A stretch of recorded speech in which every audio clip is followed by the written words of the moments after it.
निकित मराठी कथा या चॅनलवर तुमचे स्वागत आहे. तुझ्यासोबत भाग पहिला. एका छोट्याशा शहरातून आलेली ती सुरुवातीला तर ट्रेनमधून जवळपास पडलीच होती. ती कुणीतरी हात देऊन उभं केलं होतं तिला. तशीच ती स्वतःला सावरत फोनमधून एक नंबर डायल करू लागली. फोन लागत नव्हता म्हणून तिच्या हृदयाची होणारी धडधड काही कमी होत नव्हती. इथे येऊन चूक तर केली नाही ना असे तिला वाटत होते. तिच्या हातात तिच्या 2 बॅगा होत्या. खांद्यावर एक ओल्ड फॅशन पर्स होती. तिला फॅशनमधले काही कळत नाही अशातली गोष्ट नव्हती, पण नवीन पर्स घेण्याइतके पैसे तिच्याकडे नव्हते. गेली 4 वर्ष ती तीच पर्स वापरत होती. तिने साधाचा सफेद कुर्ता आणि त्यावर लाल ढगाळ पायजमा घातला होता. डोळ्याला मोठ्या डायलचा चष्मा, त्यामुळे ती वयापेक्षा जास्त वयस्कर दिसत होती. लोकांना जरी ती पर्स आणि तिचा पेहरावा कसाही वाटत असला तरी ती फारसे काही त्या गोष्टींकडे लक्ष देत नव्हती. तिच्या आयुष्यात महत्त्वाच्या अजूनही गोष्टी होत्या. ती रंगाने सावळी पण रेखीव चेहरा, सरळ आणि धारदार नाक, मातकट्टर डोळे जे नेहमी तिच्या चेहऱ्याकडे लक्ष वेधून घेत असत. केस बऱ्यापैकी लांब आणि जाड होते. तब्येतीने बारीक पण उंच होती. तिचे सुंदर डोळे नेहमी तिच्या भल्या मोठ्या चष्म्याच्या आड लपून असायचे. सुंदर केस तेल लावून चापून चोपून बांधलेले असायचे. तशी ती उभी स्नेहाची वाट पाहत होती. स्नेहा तिची मैत्रीण, खूपच जवळची, अगदी तिच्यासाठी जीवाला जीव देणारी. जर का फॅमिली सोडली तर तिच्या आयुष्यात कुणी चांगली व्यक्ती असेल तर ती तिची मैत्रीण स्नेहा होती. स्नेहानेच तिला पुण्याला बोलवले होते, तेही चांगला जॉब शोधून तिला तिथे रुजू करण्यासाठी.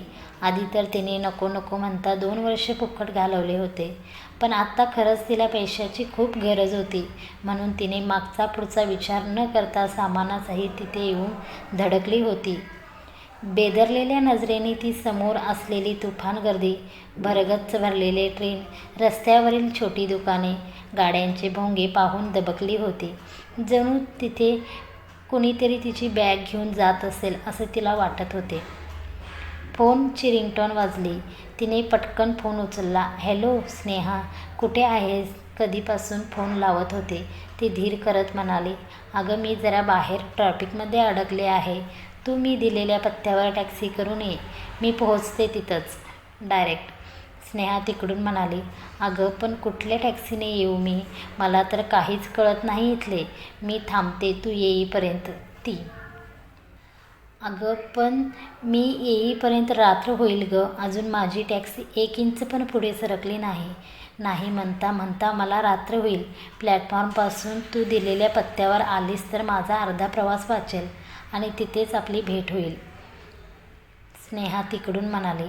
अगं पण मला काय माहीत होईल की तो बरोबर घेऊन जात आहे. दुसरीकडेच कुठेतरी सोडला तर मी काय करू? मला तर इथले काहीच माहीत नाही गं, ती विनंती करत होती.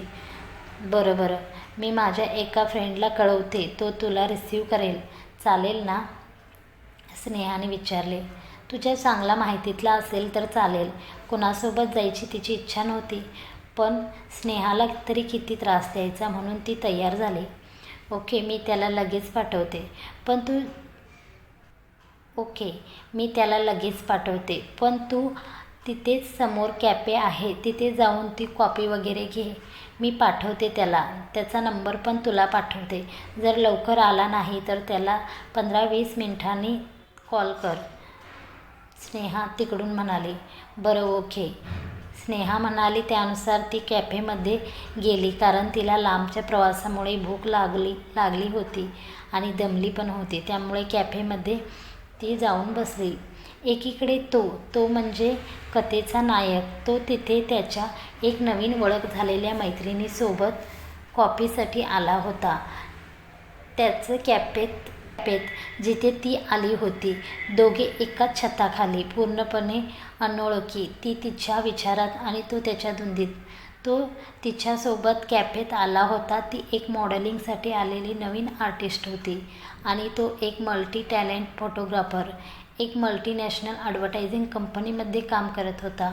2 आठवडे तिच्या मागे पुढे करून तिने त्याला पटवली होती आणि तो ऑफिस सुटल्यावर आता तिला तिथे कॉफीसाठी घेऊन आला होता. त्याच्यासाठी एखाद्या मुलीला पटवणे हे काही कठीण नव्हते. हे तर त्याच्या नेहमीचेच काम होते. तितका दिलखेच आणि अदाकार तो होताच, कारण त्याची पर्सनॅलिटी तितकी चार्मिंग होती आणि जो क्षेत्रात काम करत होता तिथे अशी हिरवळ कायम पसरलेली असायची. त्याने 2 कॉफी आणि बर्गर ऑर्डर केले होते. निमिष, तुला माहीत आहे, आजपर्यंत मी तुझ्या इतकी सुंदर मुलगी पाहिली नाही. कुठे होतीस तू एवढे दिवस? जेव्हा तुला मी पहिल्यांदाच पाहिले तेव्हा मला असे वाटले की मी स्वप्नच पाहत आहे. तो खूप रंगवून म्हणाला. तो डायलॉग त्याचा ठरलेला असायचा. हो, खरं सांगत आहेस का?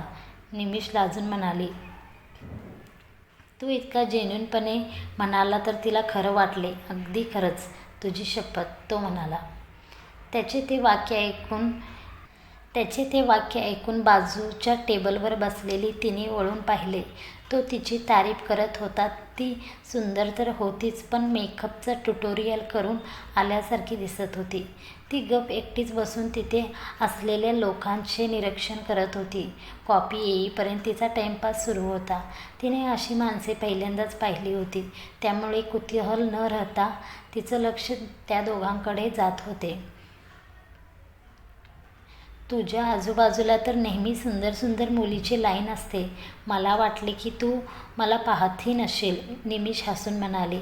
ओ प्लीज, त्या फक्त फोटोशूट पुरता असतात. पण माझी नजर इतकी पारखीव आहे की मी डायमंड लवकर आयडेंटिफाय करू शकतो, जसे की स्टाईलमध्ये. ओह, सिरियसली? मग काय विचार आहे तुझा? निमिष एक भुवई उंचावत म्हणाली. ती पण थोडी चालूच होती. आज रात्री आपण भेटायचं का माझ्या फ्लॅटवर? तो डोळा मारत म्हणाला. व्हॉट? ती चकित होऊन हात तर किती फास्ट निघाला असे पाहत. आणि इकडे बाजूला बसलेली ती कॉफी पीत होती आणि तिने ते ऐकून तिला चांगलाच ठसका लागला. म्हणून म्हणते, माणसाने लोकांच्या गप्पा चोरून ऐकू नये, ती स्वतःलाच म्हणाली. तिने पुन्हा त्याच्याकडे नजर टाकली. तो हसत होता. तिच्याशी बोलताना त्याला सारखा कॉल येत होता. तो कट करत होता. तू समजते तसे नाही. माझ्या फ्लॅटवर रात्री मी पार्टी ठेवली आहे. या महिन्यातले माझे काम पूर्ण झाले आहे. मला बेस्ट परफॉर्मर अवॉर्ड घोषित झाला आहे. त्याबद्दल तो म्हणाला. वाव, मग तर मी नक्की येईन, ती म्हणाली. ओके, मी वाट पाहीन. तो पण मला तर दुसरंच काहीतरी वाटलं होतं, ती कामुकपणे म्हणाली. तिचं ते वाक्य ऐकून त्याला आनंद झाला. यार, उगाच पार्टी ठेवली हे, ही तर मला अशीही पटलीच होती. तो निमिषला म्हणाला. तुला काय वाटले होते? इतक्यात निमिषला स्नेहाचा फोन आला. निमिषने स्नेहाचा फोन रिसीव्ह केला. हॅलो निमिष, मी स्नेहा बोलते. अभय आहे का तिथे? ती तिकडून विचारू लागली, कारण तिचा तो फोन उचलत नव्हता. म्हणून तिने निमिषला फोन केला होता, जिच्यासोबत तो असू शकतो. अभय का? तो आहे ना इथंच. निमिषने अभयकडे फोन दिला. हां, बोल स्नेहा. तुला काय गरज होती निमिषच्या फोनवर फोन करायची? मी तुला मेसेज केला होता ना की थोड्या वेळानं मी फोन करणार आहे म्हणून, तर तू केला. स्नेहा बोल, काय काम आहे? तो वैतागून. तू माझा फोन का उचलत नव्हता? स्नेहा, ते मी जरा महत्त्वाच्या कामात बिझी होतो. तुझा मेसेज महत्त्वाचे काम म्हणजे निमिषला कॉफी पाजणे, हेच ना? स्नेहा तिकडून. ते जाऊ दे. बाकी तुला जे काही वरडायचे आहे ते मी नंतर करेन, पण आधी माझं एक महत्त्वाचं अर्जंट काम आहे, स्नेहा म्हणाली. वाटलंच होतं मला असेल. आत्ता खरंच मी तुझं कुठलंही काम करू शकणार नाही. हवे तर उद्या तू मला 10 कामे सांगितले तरी चालेल, पण आत्ता मी अजिबात कुठलेही काम करू शकत नाही. तो फोनमधून पाया पडू का तुझ्या? अभय म्हणाला. झालं तुझं? आता ऐक, माझी एक मैत्रीण येणार आहे. प्लॅटफॉर्मवर रिसीव्ह करून माझ्या घरी आणून सोडायचं आहे. त्यामुळे असशील तिथून लवकर निघ, स्नेहा दम देत म्हणाली. पण तो एक्सायटेड होऊन, अच्छा, मग असं सांगायचं ना, मी कधी तुला कोणत्या कामाला नाही म्हणलोय का? तो जेन्युइनपणे म्हणाला. स्नेहा म्हणाली. तू खूप बिझी नाही, इतका बिझी नाही आहे. बरं सांग, ती दिसायला कशी आहे? म्हणजे शिवाय तिला ओळखणार कसे, नाही का? तो एक्सायटेड होऊन. हो बरं सांगते. ती ना एकदम दीपिकासारखी आहे. तुला आवडते ना दीपिका? आता दीपिकाचा चेहरा आठव आणि मग तिला जाऊन शोध. ओके, स्नेहा हसत म्हणाली. पहिल्यांदा तू काहीतरी मनासारखं काम करायला सांगितले, नाही तर नेहमी नोकरांसारखी कामे लावत असतेस मला, तो म्हणाला. मी तुझी बॉस आहे, तू विसरू नकोस, स्नेहा म्हणाली. चल, जास्त बोलू नकोस, नाही तर तुझ्या मैत्रिणीला तुझ्या घरी न सोडता माझ्या घरी घेऊन जाईन, अभय म्हणाला. अभयने तिचा फोन ठेवून निमिष जवळ गेला आणि तिला म्हणाला, सॉरी बेबी, मला माझ्या गेस्टला पिकअप करायचं आहे, सो मला जावे लागेल. तुला राग तर नाही येणार ना? Of course not, you must go there. ती, प्लीज, तू आज रात्री पार्टीत येशील ना, तो म्हणाला. व्हाय नॉट, नक्की येईल, ती हसत म्हणाली. त्या दोघांचे बोलणे तिला इरिटेट करत होते, पण ती तिकडे का पाहत होती तिलाच कळत. बराच वेळ झाला कॅफेमध्ये बसून तिने मोबाईलमधून स्नेहाने दिलेला नंबर लावायचं ठरवलं. तो निमिषला सोडायला बाहेर गेलेला असताना तिने त्याच्या फोनवर फोन केला. तीही बाहेर निघाली. त्याने फोन रिसीव्ह केला तर समोरून तिचा आवाज आला. हॅलो, कोण बोलत आहे? ती. त्याला तिचा तो मधाळ आवाज ऐकून कानात मुंग्या आल्यासारख्या वाटल्या. कोण आहे ही राणी माशी? हॅलो, तुम्हाला कोण हवे आहे? तो म्हणाला. मला हा नंबर स्नेहाने दिला होता, तुम्ही मला पिकअप करणार होते ना? ती. मी तुमचीच वाट पाहत आहे. तो. मी रॅम्बो कॅफेच्या जवळ आहे, ती म्हणाली. मी पण तिथेच आहे. ती चालत येत त्याच्या बाजूलाच उभी राहून सगळीकडे पाहू लागली. हो का, कुठे आहेत तुम्ही? तो. बाहेर उभी आहे. तुम्ही कुठे आहेत? मी पण बाहेर उभा आहे. कुठे, मला तर दिसतच नाही. इथं तर एक फक्त काकू उभ्या दिसत आहेत, तो तिलाच पाहून म्हणत होता. काकू कुठे? मला तर कुणी दिसत नाहीत. काकू आहेत ना, एक ढापण्या व्हाईट ड्रेस घातलेल्या 2 बॅगा घेऊन उभ्या आहेत, एकदम जोकरसारख्या दिसत आहेत बघ, तो हसत म्हणाला. व्हाईट ड्रेस, 2 बॅगा?